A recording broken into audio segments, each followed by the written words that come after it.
Hello guys and welcome to a new brand video, and today I'm going to show you how to add paddings to your website or to your HTML code using the CSS designer in Adobe Dreamweaver. So the first thing that I want you to do now is to open your Adobe Dreamweaver application or software, and then we need just to follow these simple steps. So basically here I have just a simple HTML code, and I have created a division and named it or I have given it a class name which is example, and then I added some text so I can show you how to add the padding here in my division. So basically you need to have some CSS code.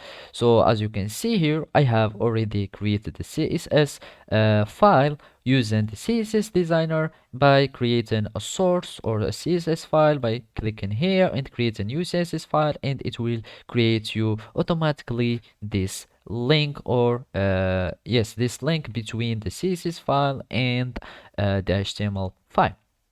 After that, you will need just to add some properties to your text or to your class division and give it some padding.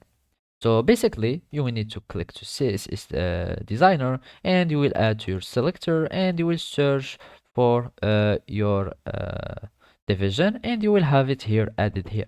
So basically, let's just delete this one, not here, but go to the CSS designer and just go to your division. And if you go down a little bit, so you will be first in the layout section, go down a little bit and we will find the padding. So let's just split our code so we can visualize the result of our padding. So here, either you will have linked your padding, so you will have the same adding in all the places, or you can unlink them and you will have some padding for each side. So as you can see, I'm adding here some padding from the left. Now I'm going to add from on top, add from the bottom of the division, etc, etc.